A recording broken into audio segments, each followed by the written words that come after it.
अस्सलाम वालेकुम स्टूडेंट। आज हम जो टॉपिक स्टार्ट करने जा रहे हैं उसका नाम है apoptosis versus necrosis and cancer. सबसे पहले एपोप्टोसिस क्या होता है। एपोप्टोसिस ये प्रोग्राम सेल डेथ होता है और ये हमारी बॉडी में फिजियोलॉजिकल होता है और ये जो है हमारी बॉडी की मुफीद के लिए होता है। इसको हम सेल सुसाइड भी कहते हैं, सेल डिलीशन भी कहते हैं और प्रोग्राम सेल डेथ भी कहते हैं। एपोप्टोसिस या प्रोग्राम सेल डेथ ये एक कोऑर्डिनेटेड प्रोग्राम होता है जिसमें सेल के जो प्रोटीन है उसमें उसकी डिग्रेडेशन ब्रेकडाउन होती है और वो डीएनए जो है फ्रेगमेंट में कन्वर्ट हो जाता है और उसके अलावा जब वो फ्रेगमेंट में कन्वर्ट हो जाता है तो उसके बाद उसके जो न्यूक्लियर फेगोसाइट होते हैं वो उसको एंगल्फ करके ख़त्म कर देते हैं। ये एवरी मल्टीसेलुलर ऑर्गेनिज्म के लिए इम्पोर्टेंट है कि उसमें एपोप्टोसिस हो। एपोप्टोसिस मेजर रोल अदा करता है हमारे एम्ब्रियोनिक डेवलपमेंट में और टू सिंसीना मतलब कि जो एम्ब्रियोनिक स्टेज होती है उससे लेकर बुढ़ापे तक जो दरमियान में जो गैप होता है उसमें ये इम्पोर्टेंट रोल अदा करता है। अब हम नेक्रोसिस देखने जा रहे हैं। नेक्रोसिस का डिफिनीशन जो प्रॉपर डिफिनीशन है, series of morphological changes in irreversible injured cell. मतलब जो इरिवर्सिबल सेल जब इंजर होता है तो उसमें जो मार्फोलॉजिकल चेंजेस आते हैं उसको हम नेक्रोसिस कहते हैं। नेक्रोसिस और एपोप्टोसिस में जो मेन डिफरेंस है, जो नेक्रोसिस है उसमें सेलुलर जो है सेल जो है वो स्विल अप हो जाता है और उसके जो मेम्ब्रेन है वो ब्रोकन हो जाता है, मतलब उसमें तोड़ फोड़ हो जाती है और इसके लिए एटीपी की ज़रूरत नहीं होती। और इसके जो सेल जो है इसके जो मेम्ब्रेन है जब वो ब्रेकडाउन उसके हो जाती है तो इसके रिजल्ट में इन्फ्लेमेटरी रिएक्शन हो जाता है और उसके जो आसपास जो सेल होते हैं या टिश्यू होते हैं उसमें भी इन्फ्लेमेटरी पासेज होते हैं और उसकी वजह से वो सेल भी इफेक्ट हो जाते हैं। जबकि एपोप्टोसिस है ये जो है सेलुलर कंडेंसेशन उसमें होती है, मतलब इसमें स्विलिंग नहीं होती सेल की और जो मेम्ब्रेन है वो इंटेक रहते हैं तो और इसके लिए एटीपी की ज़रूरत होती है और जब सेल की डेथ हो जाती है तो वो पेगोसाइट हो जाते हैं और उसमें कोई इन्फ्लेमेटरी रिएक्शन नहीं होता। अब कैंसर का जो डिफिनीशन है, एबनॉर्मल और अनकंट्रोल ग्रोथ ऑफ सेल, उसको हम कैंसर कहते हैं। जो हमारे each cell in the body has gene, हमारे जो बॉडी है उसमें जीन होते हैं और उन जीन का काम होता है, उस जीन के अंदर कोडेड होते हैं कुछ इंस्ट्रक्शन कोडेड होते हैं जिनका काम होता है कि सेल को मैसेज कन्वे करना और उसको और ये मैसेज देना कि कौन से बॉडी का पार्ट कौन कौन सा काम करेगा और कब काम करेगा। जैसे कि ब्लड का काम क्या है और उस जैसे कि ब्लड हो गया और उसके अलावा स्किन के जो सेल होते हैं ये उनको इंस्ट्रक्शन देते हैं कि कब इन्हें रिप्लिकेट करना होता है और कब इनमें एपोप्टोसिस होना है। नर मसल के कैरेक्टरिस्टिक्स ये होते हैं कि वो खुद ब खुद एग्जैक्टली टाइम पर रिप्लिकेट होते हैं और जब उसकी 50 से लेकर 60 तक उसकी मतलब रिप्रोड्यूसिंग हो जाती है, मतलब उसकी मल्टीप्लिकेशन हो जाती है तो उसके बाद वो ख़त्म हो जाते हैं और ये एक दूसरे के साथ अटैच होते हैं और ये सेल्फ डिस्ट्रक्ट हो जाते हैं, मतलब अगर इनमें कोई इंजरी वगैरह हो जाए तो ये खुद ब खुद ख़त्म हो जाते हैं और ये स्पेशलाइज्ड होते हैं, मतलब मैच्योर होते हैं, इनका अब स्पेसिफिक फंक्शन होता है। तो अब हम देखते हैं कि कैंसर डेवलप कैसे होता है। They develop when a single cell gene develop a fault and are unable to regulate cell division. Simply उसको ये हम कह सकते हैं कि कैंसर तब डेवलप होता है जब किसी सेल के अंदर कोई जीन में कोई फॉल्ट आ जाए और उसके रिजल्ट में वो जीन का जो फंक्शन होता है वो एबनॉर्मल हो जाए और वो जो गलत मैसेज है वो कन्वे करता है और उसके रिजल्ट में जो मल्टीप्लिकेशन होती है वो ज़्यादा हो जाती है तो कैंसर डेवलप होता है। The cell begins to divide uncontrollably, और ये जो सेल की जो डिवीजन है वो अनकंट्रोलेबली होती है और इसके रिजल्ट में एक लंप मतलब दाना वगैरह या ट्यूमर भी हम इसको कह सकते हैं कैंसर को, वो डेवलप होता है। कैंसर सेल के कैरेक्टरिस्टिक्स ये है कि ये कैरी ऑन रिप्रोड्यूसिंग, मतलब इनको मैसेज नहीं मिलता लेकिन ये फिर भी इसकी माइटोसिस हो जाती है और इसकी रिप्रोडक्शन हो जाती है, ये और सेल बनाते हैं बिना मैसेज के। Ignore signal from other sales around them, जो इसके अराउंड जो सेल होते हैं इनसे मैसेज मिलता है कि मैं अभी रिप्रोड्यूसिंग स्टॉप कर लो, ग्रोथ स्टॉप कर लो, लेकिन ये उसकी मैसेज को भी नहीं सुनता और वो इसकी नॉर्मल ग्रोथ हो जाती है। और ये जो निगेबोर टिश्यू है या सेल है उसके साथ भी अटैच नहीं होती और ये इमेच्योर रहती है, मतलब इसका कोई भी फंक्शन बॉडी में नहीं होता। Do not die if they move to another part of the body. और नॉर्मल ये होता है कि अगर किसी एक जगह की सेल जो है वो दूसरी जगह चले जाते हैं तो इसकी बेगोसाइड हो जाती है और ख़त्म हो जाते हैं। लेकिन जो कैंसर सेल है उसमें एक कैरेक्टरिस्टिक ये होती है कि अगर वो बॉडी के एक पार्ट से दूसरे पार्ट में जाए भी लेकिन उसकी डेथ नहीं होती और इसको हम मेटास्टेसिस कहते हैं। मेटास्टेसिस हम उसको कहते हैं कि जब कैंसर सेल एक जगह से अपनी जगह से दूसरी जगह चले जाए तो उसको हम मेटास्टेसिस कहते हैं। 65% लोगों में जिनकी उम्र 65 साल होती है उसमें कैंसर डायग्नोज हो जाता है। Term to know about when discussing neoplasia. Neoplasia भी हम न्यू ग्रोथ को कहते हैं या कैंसर को भी कह सकते हैं। मेटास्टेसिस हम उसको कहते हैं कि जब मैलिग्नेंट ट्यूमर अपना जो ओरिजिनल साइट है उससे जाए किसी और बॉडी के किसी और पार्ट में स्टक हो जाए, ब्लड के ज़रिए वो जा सकता है, लिम्फ नोड के ज़रिए जा सकता है, तो उसको हम मेटास्टेसिस कहते हैं। बिनाइन ट्यूमर वो होता है कि वो अपनी जगह पर ही रहता है, वो बॉडी के किसी दूसरे पार्ट में नहीं जाता, तो उसको हम बिनाइन कहते हैं। और इसकी जो प्रोग्नोसिस है वो अच्छी होती है, मतलब उसकी जो ठीक होने की शरह है वो अच्छी होती है। प्रोग्नोसिस हम उसको कहते हैं कि किसी बीमारी की ठीक होने की शरह को हम प्रोग्नोसिस कहते हैं। और ये जो बिनाइन है इसकी ये क्लिनिकल आउटकम जो है वो गुड है। जबकि मैलिग्नेंट है ये ट्यूमर जो होता है वो बॉडी के एक पार्ट से लेकर दूसरी पार्ट में जा सकता है, मतलब इसमें मेटास्टेसिस होता है और ये मतलब फिटल भी हो सकता है, ख़तरनाक भी हो सकता है अगर वक्त पर ट्रीट ना किया जाए। अब जो बिनाइन ट्यूमर होते हैं ये बॉडी के किसी दूसरे पार्ट में नहीं जाते, मैंने ऑलरेडी बताया दिया आप लोगों को, और इसकी जो ग्रोथ है वो स्लोली होती है। और इसके अलावा जो इसका मेम्ब्रेन होता है वो जो नॉर्मल सेल का मेम्ब्रेन होता है और जो इस सेल का मेम्ब्रेन होता है वो सेम होता है और ये कैंसरस नहीं होते। जबकि बिनाइन ट्यूमर तब ख़तरनाक हो सकते हैं जब वो बहुत ज़्यादा ग्रो करे या किसी बॉडी के और पार्ट पर ग्रो करे, जैसे कि फॉर एग्जांपल अगर स्कल में इसने स्पेस लिया और उसमें जो ग्रोथ है वो ज़्यादा हो तो इसमें हमारे ब्रेन पर इफ़ेक्ट पड़ता है और उसको सप्रेस करता है। और जब ये हार्मोन रिलीज़ करता है तो तब ये प्रॉब्लम क्रिएट कर सकता है, मतलब इन कंडीशन में ये प्रॉब्लम क्रिएट कर सकता है, जैसे कि अगर इसकी ग्रोथ बहुत ज़्यादा हो जाए या किसी बॉडी के आर्गन पर ज़्यादा हो जाए या अगर जब ये हार्मोन रिलीज़ करता है तो तब भी ये बॉडी के लिए ख़तरनाक हो सकता है। मैलिग्नेंट ट्यूमर ये जो होते हैं ये कैंसरस ट्यूमर होते हैं। मैंने बताया कि इसमें मेटास्टेसिस होती है, मतलब इसके जो कैरेक्टरिस्टिक्स ये है कि ये बॉडी के एक पार्ट से लेकर दूसरी पार्ट में जा सकते हैं। Malignant cells can break away from primary source and spread to other parts by the blood stream और लिम्फेटिक सिस्टम। सिंपल वही बात रिपीट हुई है कि ये मैलिग्नेंट ट्यूमर में इसकी जो मेन कैरेक्टरिस्टिक है कि ये इसमें मेटास्टेसिस होती है और ये अपनी जगह से लेकर दूसरी जगह जा सकते हैं थ्रू लिम्फ नोड या सर्कुलेटिंग जो ब्लड हमारा है उसके ज़रिए भी जा सकती है। तो व्हाट काज कैंसर्स, मतलब जो कैंसर के काज है वो क्या क्या हो सकते हैं। तो जो कुछ फैक्टर है जिनकी वजह से हो सकती है, फर्स्ट ऑफ ऑल है हेरिडिटी, हेरिडिटी मतलब जो जेनेटिक्स से है, आबा व अजदाद से मिलते हैं, और इम्यूनिटी की वजह से केमिकल, फिजिकल, वायरल, बैक्टीरियल से ये सब हम एक एक को पढ़ते हैं कि इनसे कैसे हो सकती है। जो कैंसर के क्लिनिकल मैनिफेस्टेशन मतलब साइन एंड सिम्टम भी हम इसको कहते हैं, वो है pain usually in late stage. Early stage में जो कैंसर के जो साइन एंड सिम्टम है वो इतनी जल्दी अपीयर नहीं होते, और इसके जो साइन एंड सिम्टम में पहले आता है वो है पेन, और ये जो है लेट स्टेज में आता है। और इसके बाद फटीग, और इसके अलावा किकीजिया हम कहते हैं वीकनेस को।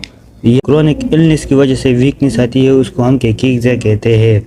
इंक्रीज मेटाबॉलिक लोड, जो कैंसरस के जो पेशेंट होते हैं उसमें मेटाबॉलिक लोड बहुत ज़्यादा हो जाती है, एल्बुमिन की कमी हो जाती है, क्लोटिंग उसकी कम हो जाती है, इम्यून सिस्टम का स्लो हो जाता है, और इसके अलावा एनीमिया मतलब जो ब्लड की डिफिशिएंसी है उसको हम एनीमिया कहते हैं। इसके अलावा जो जब उसको एनीमिया होगा तो इसकी वजह से उसको फैटीग भी होगा। पेलर मतलब डिसिप्निया हम कहते हैं कि शॉर्टनेस ऑफ ब्रीथ या लेबर्ड ब्रीथिंग जब कम करता है तो उसको डिफ़िकल्टी होगी सांस लेने में। थ्रोम्बोसाइटोपिनिया मतलब उसके जो प्लेटलेट है वो कम हो जाते हैं। नॉर्मल जो होते हैं 1.5 लाख से लेकर 4 लाख, लेकिन उससे कम हो जाते हैं तो इसमें जो ब्लीडिंग के चांसेस है वो बहुत ज़्यादा हो जाते हैं।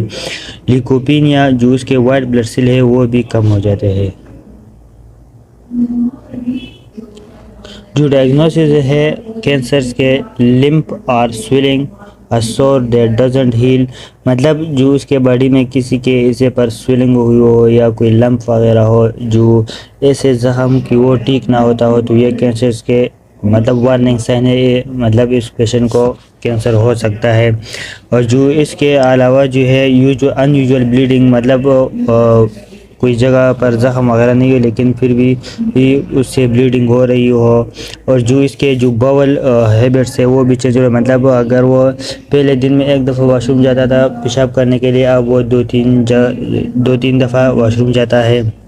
और इसके अलावा उसको जो इरिटेटिंग कफ वाला होगा, और उसके अलावा डिफ़िकल्टी इन सॉल्विंग जिसको हम डिस्पेप्सिया भी कहते हैं। इसके अलावा जो परसिस्टेंस ऑफ सिम्टम्स, अगर ये सिम्टम्स मतलब बरकरार रहे तो ये कैंसर मार्कर्स मतलब हम इनसे फिर मालूम कर सकते हैं।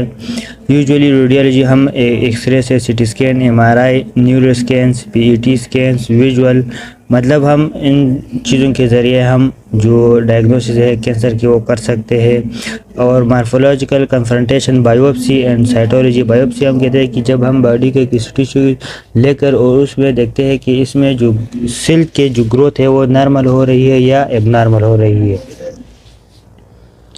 इसके treatment methods for cancer: surgery, radiotherapy, chemotherapy, hormone therapy, immune therapy, bone में जो है सारे ट्रीटमेंट है कैंसर के।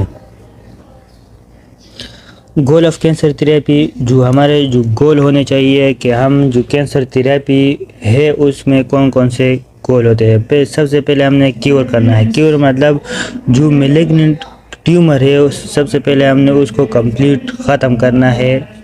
और इसके अलावा दूसरा हमारे पास आता है कंट्रोल। अगर उसको क्योर हम नहीं कर सकते मतलब बिल्कुल ख़त्म नहीं कर सकते तो कंट्रोल तो कर सकते हैं कि उसकी जो ग्रोथ हो वो ज़्यादा ना हो और उसको जो सर्वाइवल टाइम है उसको हम लॉन्ग करें। उसके अलावा जो आता है पैलेशन उसको हम कहते हैं कि जो साइन सिम्टम्स उसमें है बस उसी को हम ट्रीट करें। अगर लास्ट स्टेज में है तो उसको ना क्योर भी नहीं हो सकता और कंट्रोल भी नहीं हो सकता, तो फिर हम उसके लिए पैलेशन कहते हैं। मतलब उसके जो साइन सिम्टम्स है वो हम सिर्फ ट्रीट करते हैं। द मीनिंग ऑफ कीमोथेरेपी का मतलब ये क्या है? The word chemotherapy comes from two words chemical and therapy. It literally means drug treatment. मतलब जो ड्रग के ज़रिए हम ट्रीटमेंट करते हैं तो उसको हम कीमोथेरेपी कहते हैं। In practice is usually refer to cytotoxic drug, cell killing drug. और जो प्रैक्टिस में हम उसको ये सेल किलिंग ड्रग्स भी कहते हैं। मतलब जो सेल को किल करते हैं उसको हम साइटोटॉक्सिक ड्रग भी कहते हैं या सेल किलिंग ड्रग्स भी कहते हैं। कीमोथेरेपी ड्रग भी हम कह सकते हैं। जो सारे कैंसर किलिंग ड्रग होते हैं उस सब को हम कीमोथेरेपी नहीं कह सकते। मतलब ऐसे ड्रग भी होते हैं कि वो सिर्फ सेल को उसकी ग्रोथ को स्टॉप करते हैं और उसको हम भी कीमोथेरेपी कहते हैं।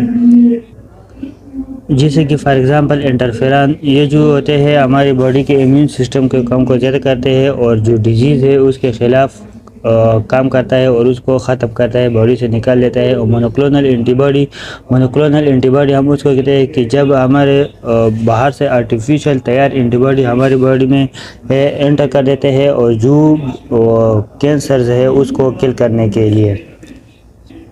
इसके अलावा तकरीबन 60 टाइप्स कीमोथेरेपी ड्रग है कैंसर के ख़िलाफ़ और भी डेवलप हो रही है। How do the drug work, मतलब ये ड्रग हमारे पास काम कैसे करते हैं। The drug enter the blood stream and reach all parts of the body, जब यह ड्रग बॉडी के ब्लड स्ट्रीम में जाता है और बॉडी के पूरे हिस्सों में तकसीम हो जाता है। जो साइटोटॉक्सिक जो ड्रग होते हैं ये कैंसर सेल्स को डिस्ट्रॉय करते हैं और उसके जो सेल मेम्ब्रेन होता है उसको डैमेज कर देता है और उसके रिजल्ट में फिर उसकी ग्रो नहीं होती और वो डिवाइड भी नहीं होती। और इसके अलावा जो केमोथेरेपी के ड्रग जो मेन साइड इफ़ेक्ट है वो जो नॉर्मल सेल है उसके ऊपर भी इफ़ेक्ट होता है। ऑफ कीमोथेरेपी, हम कीमोथेरेपी कब स्टार्ट कर लेते हैं, ये तो डिपेंड करता है कि कौन से किस्म का कैंसर है और ये बॉडी के किस हिस्से में स्टार्ट हुआ है और कौन से ग्रेड का है। और इसके अलावा ये जो कैंसर है ये मेटास्टेसिस इसमें है या नहीं है, ये इस पर डिपेंड करता है कि कौन से किस्म का कीमोथेरेपी हमने स्टार्ट करना है। इसके अलावा जो साइड इफ़ेक्ट है कीमोथेरेपी के वो है माउथ पेन और अल्सर्स, और इसके अलावा जो नाज़िया और vomiting, some cause hair loss जिसको हम लुपीशिया भी कहते हैं। और इसके अलावा स्किन जो होती है उसकी डिसकलर होगी, ड्राई होगी और सेंसिटिव टू सनलाइट होगी। उसके अलावा जो उसके नेल्स है वो स्लोली ग्रो करेंगे और इसके अलावा एनीमिया भी उसमें कम होगी, एनीमिया मतलब उसकी ब्लड डिफिशिएंसी होगी। इसके अलावा जो वाइट ब्लड सेल है उसमें भी कम होंगे। वेज ऑफ गिविंग कीमोथेरेपी, कौन कौन से तरीक़े से हम कीमोथेरेपी दे सकते हैं। जो कीमोथेरेपी हम देते हैं तो इसका जो सबसे पहला हमारा जो मकसद होता है कि जो कैंसर सेल है उसको किल करना और इसके अलावा उसको डैमेज करना और बॉडी से निकालना। तो इसके लिए जो ड्रग होते हैं उसको बॉडी में एब्जॉर्ब होना पड़ता है। तो कौन से कीमोथेरेपी हम देते हैं तो ये जो डिपेंड करता है कि कौन किस किस्म का कैंसर है। जैसे कि फॉर एग्जांपल जो बाज़ कैंसर ऐसे होते हैं कि उसके लिए जो कीमोथेरेपी चलती है वो इंजेक्शन फॉर्म में यूज़ होती है, और ऐसे कैंसर होते हैं कि उसकी जो कीमोथेरेपी है वो हम बाय माउथ उसको भी दे सकते हैं ड्रग वगैरह। जो 3 मोस्ट कॉमन वेज है कीमोथेरेपी देने का, उसमें सबसे पहला आता है इंट्रावीनस इंजेक्शन, ओरली और इंट्रावीनस इन्फ्यूजन। ये तीनों जो होते हैं मोस्ट कॉमन है। इसके अलावा जो लिस्ट कॉमन है इंट्रामस्कुलर या सबक्यूटेनियसली भी हम कहते हैं। इंट्राथीकली का मतलब ये है कि जब हम स्पाइनल कॉर्ड में ड्रग वगैरह देते हैं तो उसको हम इंट्राथीकली कहते हैं। Intra arterial, intra cavity, for example कि अगर कैविटी में देते हैं तो उसको हम इंट्रा कैविटी कहते हैं। इंट्रा ट्यूमर और इंट्रा लीजनल, जो ट्यूमर है या जो लीजन है उसमें हम जब देते हैं तो इसको हम इंट्रा ट्यूमर या इंट्रा लीजनल कहते हैं। दूसरा ट्रीटमेंट हमारे पास आता है रेडियोथेरेपी। ये जो रेडियोथेरेपी इसके अंदर आयोनाइजिंग रेडिएशन होते हैं जो कैंसर सेल को किल करते हैं। ये ज़्यादातर पर जो लंग कैंसर है, ब्रेस्ट कैंसर है, नेक हेड है और इसके अलावा prostate, colorectal, brain and gynaecological cancer उसमें ज़्यादातर यूज़ होते हैं। और 50% जो पेशेंट होते हैं वो रेडियोथेरेपी यूज़ करते हैं। इसके फिर फर्दर 2 टाइप से रेडियोथेरेपी, एक है टीलीथेरेपी और एक है ब्रेकीथेरेपी। इसके अलावा जो साइड इफ़ेक्ट है रेडियोथेरेपी के वो डिपेंड करता है कि कौन से हिस्से में आप रेडियोथेरेपी दे रहे हैं और इसके अलावा कौन से टिश्यू है और इसके अंदर जो आर्गन है वो कौन सा है, तो इसके मुताबिक उसके जो साइड इफ़ेक्ट है। और इसके अलावा कितना साइज़ है उस एरिया का और कितनी मकदार में आप दे रहे हैं और जो पेशेंट का जनरल हेल्थ है वो कितना है, तो ये इन सब पर डिपेंड करता है। और ये भी देखते हैं कि उसको जो पेशेंट है उसको प्रीवियस कोई कीमोथेरेपी या सर्जरी वगैरह हुई है या नहीं हुई। जो साइड इफ़ेक्ट है कि रेडियोथेरेपी के उसमें सबसे पहले आता है स्किन रिएक्शन, जैसे कि हेयर लॉस और इसके अलावा डायरिया और म्यूकोसाइटिस। म्यूकोसाइटिस का मतलब ये है कि जब जो माउथ के म्यूकस मेम्ब्रेन है उसमें इन्फ्लेमेशन हो जाता है तो उसको हम म्यूकोसाइटिस कहते हैं। इसके अलावा स्टेरिलिटी मतलब कि उसमें जो बच्चे पैदा करने की सलाहियत है वो ख़त्म हो जाती है और इसके अलावा जो यूरिन पास करने की सलाहियत है उसमें भी कोई चेंजेस आ जाती है। इसके अलावा फैटिग, एनोरेक्सिया मतलब उसको भूख वगैरह नहीं लगता। इसके अलावा जो उसका जो मेंटली जो प्रोसेस है वो भी कंफ्यूज हो जाता है और इसके अलावा नाज़िया और वोमिटिंग भी उसको होती है। जो इम्यूनोथेरेपी है ये 3rd नंबर पर आता है। इम्यूनोथेरेपी का मतलब ये है कि ये इम्यूनोथेरेपी ऐसा ड्रग होता है जो हमारे बॉडी में जाकर इम्यून सिस्टम को एक्टिवेट करते हैं और उसके कैंसर के ख़िलाफ़ फिर वो अटैक करते हैं। इसको बाज़ अवक़ात इसको हम बायोलॉजिकल रिस्पांस मॉडिफायर्स भी कहते हैं, क्योंकि ये हमारी बॉडी के जो बायोलॉजिकल या नेचुरल जो सिस्टम है उसको एक्टिवेट करता है कैंसर के ख़िलाफ़। जो इम्यूनोथेरेपी है ये कि हो सकती है लोकल भी हो सकती है और सिस्टमेटिक भी हो सकती है। इसके अलावा ये स्पेसिफिक भी हो सकती है और नॉन स्पेसिफिक भी हो सकती है। इसके अलावा हार्मोन थेरेपी ज़्यादातर यूज़ नहीं होता है, लेकिन यह कुछ ही कैंसर में यूज़ होता है, जैसे कि फॉर एग्जांपल ब्रेस्ट कैंसर हो गया, क्योंकि उसमें जो हम एस्ट्रोजन और प्रोजेस्टेरोन है उसके इफेक्ट को कम करते हैं। और इसके अलावा जो बिनाइन प्रोस्टेट हाइपरट्रोफी है उसमें भी ये यूज़ होता है और ज़्यादातर ये यूज़ नहीं होता। इन 2-3 डिजीज़ में ही कैंसर में ही ये यूज़ होता है। इसके जो लास्ट में आता है सर्जरी ये जो है फर्स्ट मॉडलिटी है, मतलब सबसे पहले अगर ये किया जाए तो अच्छा है और सक्सेसफुली ट्रीटमेंट है कैंसर की। और यही तरीका है जिससे हम पेशेंट को कैंसर से बचा सकते हैं। और ये इसके अलावा हम सपोर्टिव केयर देंगे पेशेंट को, उसके जो सिम्टम्स है उसको कंट्रोल करेंगे और उसके अलावा उसको जो केयरिंग है उसको हम करेंगे। अगर वो अपने घर पर मतलब ट्रीटमेंट लेना चाहते हैं तो उसको हम घर पर ही ट्रीटमेंट दे सकते हैं। और इसके अलावा supporting them if they decide to refuse, अगर वो कह रहा है कि मुझे यह ड्रग नहीं लेना या मेडिसिन वगैरह नहीं लेना तो उसमें हम उसकी सपोर्ट करेंगे। और उसके अलावा जो उसकी जो कैंसर है उसकी ट्रीटमेंट करेंगे और इमोशनल सपोर्ट भी हम उसको देंगे। जो लास्ट में हमारे पास आता है नर्सिंग इंटरवेंशन, जो बहुत ही इम्पोर्टेंट है एग्ज़ाम के हवाले से। तो सबसे पहले कि हमें हर वक्त पेशेंट के पास होना चाहिए, ख़ास तौर पर कि जब उसको कोई मसला हो। और इसके अलावा जो अपना एटीट्यूड है उसको भी कंट्रोल में रखना चाहिए। पेशेंट को फियर्स वगैरह से भी दूर रखना चाहिए, उसके जो सिम्टम्स है उसको भी कंट्रोल करने चाहिए। और इसके अलावा जो पेशेंट के साथ है उसके साथ अच्छा रिलेशनशिप बिल्डअप करना चाहिए और ट्रस्ट और जो कॉन्फिडेंट है वो भी अच्छा होना चाहिए। और उसके अलावा जो पेशेंट है उसका जो लाइफस्टाइल पैटर्न है उसको भी हम चेंज करेंगे और उसको होप को